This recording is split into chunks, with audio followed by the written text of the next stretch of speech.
Hello and welcome back to the lecture series. And today we are going to start with the topic time value of money. ये second video है corporate finance का और ये video series में हम लोग as per Mumbai university syllabus चलने वाले हैं। आपको कोई भी क्वेरीज हो, आप कमेंट्स कर रहे हो, लाइक भी करिएगा, सब्सक्राइब भी कीजिएगा, ठीक है। और let's start. Time value of money. Now हर एक पैसे का एक वैल्यू होता है as per the time, right?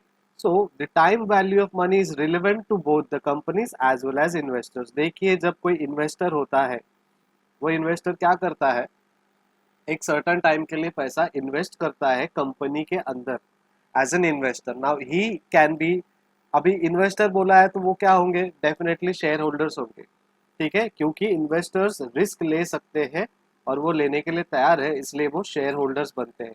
लेकिन अगर वो आपको लोन दे रहा है तो वो क्रेडिटर्स होंगे, डेटर्स होंगे, अगर आपने लोन दिया है, लोन लिया है, right. So time value of money is relevant to both the companies as well as investors. Company के अंदर पैसा आया है तो उनको रिटर्न भी करना है। Now return can be in the form of what we can say dividends, in the form of returns by paying their loans, borrowing का जो भी इंटरेस्ट है, प्रिंसिपल अमाउंट है वो।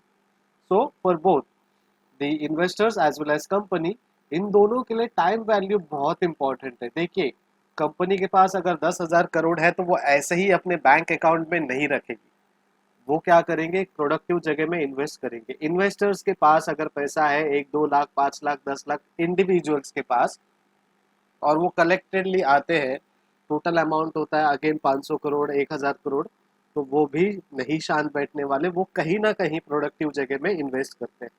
तो दोनों के लिए टाइम वैल्यू ऑफ मनी जो है बहुत इंपॉर्टेंट है। ये टाइम वैल्यू ऑफ मनी आप as an investor share market में भी देख सकते हो। जब शेयर मार्केट चालू होता है सुबह 9:30 बजे, एक पर्टिकुलर शेयर का प्राइस इज सपोज 30 रुपीज, लेकिन 11 बजते बजते उसका प्राइस 35 रुपीज हो जाता है। लेकिन आपने ध्यान नहीं दिया टाइम पे, और वो प्राइस जो है डायरेक्टली आ जाता है 12 बजे एट 28 रुपीज। तो आपका जो नुकसान है वो नुकसान आपको होगा ही, क्योंकि 11 बजे आपने देखा नहीं और उसके बाद डायरेक्टली क्या हुआ, प्राइस जो है सीधा नेगेटिव में चला गया, राइट। मतलब आपको 2 रुपए का नुकसान हुआ। तो वो नुकसान आपके लिए क्यों घातक था, क्योंकि आपने टाइम वैल्यू नहीं जाना और आपने टाइम पे उसको विड्रॉ नहीं किया, सेल नहीं किया, right. So in a wider context, anyone expecting to pay or receive money over a period of time. So ये जो टाइम वैल्यू जो है इन अ वाइडर कॉन्टेक्स्ट, कोई भी चाहे वो कंपनी हो, इन्वेस्टर हो, एक्सपेक्टिंग टू पे और रिसीव, एक्सपेक्ट करते हैं कि वो पे करे एज एन इन्वेस्टमेंट और रिसीव करे as a return over a period of time, एक सर्टेन पीरियड ऑफ टाइम के बाद वो एक्सपेक्ट करते हैं। जैसे हम लोग ने फिक्स डिपॉजिट रखा है बैंक में, वी नो दैट एक पर्टिकुलर टाइम के बाद हमें वो पैसा मिलने वाला है। कितना मिलेगा, we also know that, right. अगर ज्यादा साल के लिए रखेंगे तो ज्यादा रिटर्न्स मिलेंगे, कम साल के लिए रखेंगे तो कम रिटर्न्स मिलेंगे, right. So that is time value of money. Now time value of money refers to the fact that value of money changes over time. देखिए, वैल्यू ऑफ मनी चेंज होते रहता है टाइम टू टाइम। 1947 में 50 पैसे was great, but 2007 में 50 पैसे was nothing, because एक certain period of time के बाद उसका वैल्यू कम हो गया। एक पर्टिकुलर टाइम में $1 का price was 40 rupees, now today the dollar price is 75, 78 approx, right. तो ये प्राइस जो है चेंज होते रहता है, उसका जो वैल्यू है वो चेंज होते रहता है। टाइम वैल्यू ऑफ मनी के एग्जाम्पल है, imagine that your friend offers you either ₹1000 today और ₹1000 in 1 years time. Faced with this choice you will hopefully prefer to take 1000 today. किसी, अगर आपने, आपके फ्रेंड ने आपको बोला है कि भाई take 1000 rupees from me, whatever may be the reason, right, और वो कहेगा या तू आज ले या फिर 1 साल बाद ले, I am giving you, what you will prefer? 1 साल बाद यू नेवर नो 1000 का वैल्यू होगा नहीं होगा, राइट। तो हम लोग क्या करेंगे, आज के तारीख में वो पैसा लेंगे। The question is to ask that why do you prefer 1000 today. Now ये 1000 आप क्यों प्रेफर करते हो आज के तारीख में? Because you know, I know and we all know, inflation जो है आने वाले दिनों में बढ़ने वाला है। तो कल का जो 1,000 रुपये है वो मे बी 700 हो सकता है, 800 हो सकता है, एंड डेफिनेटली उसका वैल्यू जो है डिक्रीज होने वाला है या होगा. That will be the proper reason for that. So let's see the solution. There are three major factors. Time value of money के लिए जो क्वेश्चन हमने लिया है उसके तीन फैक्टर्स है. Number one, time. If you have the money now you can spend it now. Simple, अभी पैसा है अभी स्पेंड करो, राइट. एक साल बाद तुम हो, मैं हूँ, वो दोस्त है नहीं है, उसके वादे हैं नहीं है, we don't know. It is human nature to want things now rather than wait for them, right. तो ह्यूमन नेचर है या तो अभी या तो कभी नहीं, राइट. तो ये ह्यूमन नेचर के हिसाब से हम लोग क्या करते हैं, टुडे पे हम लोग विश्वास करते हैं और आज के हिसाब से हम लोग वो पैसे ले लेते हैं. Alternatively if you do not want to spend money now you can invest it, so that in 1 year's time you will have 1,000 plus any investment income returned. अगर आपको वो पैसा लेना है लेकिन आपके पास एक्सपेंडिचर के लिए कोई ऑप्शन नहीं है, लेकिन इन्वेस्टमेंट के लिए आपके पास बहुत सारे ऑप्शंस हैं. इन्फ्लेशन है, जैसे हमने बात किया था. Inflation is ₹1,000 spent now will buy more goods and services that rupees spent in 1 year's time because inflation undermines the purchasing power of our money or your money. Inflation क्या करता है, एक पर्टिकुलर वैल्यू को decrease करता है. देखिए, ₹1,000 में अगर आप कोई नॉवेल परचेज करना चाहो तो शायद आज आपको 3 से 5 नॉवेल आएंगे.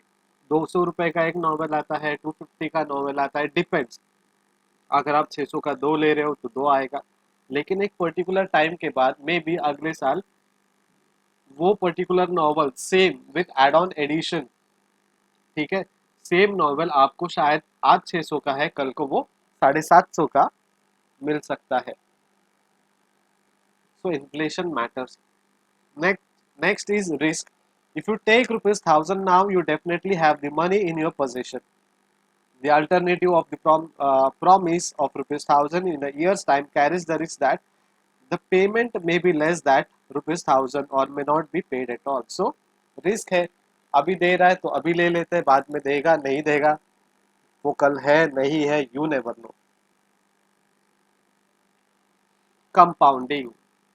Compounding is the way to determine the future value of sum of money invested. देखिए, हम लोग आज कोई वैल्यू या मनी इन्वेस्ट करते हैं तो उसको कैलकुलेट करते हैं.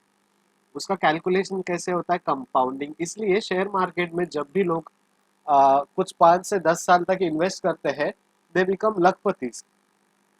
चाहे वो मार्केट में उसका प्राइस कम हो ज़्यादा हो आज के तारीख में, but at certain period of time वो कंपाउंड होते होते क्या होता है, डबल हो ही जाता है, ट्रिपल हो ही जाता है, और कभी कभी तो वो 100x भी जाता है, 100 टाइम्स भी बढ़ता है. So the formula for calculating the compounding is FV is equal to CO 1 plus I raised to N. So FV is your future value, CO is sum deposited now, I is your interest, and N number of years until the cash flow occurs.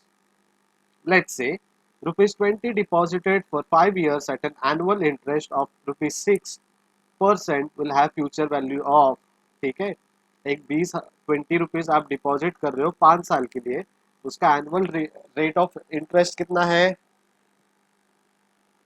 6%. Now उसका future value क्या होगा, so future value is equal to sum deposited now. कितना deposit कर रहे हैं हम लोग, 20, right. सो 20. उसके बाद क्या है, सीओ के बाद 1.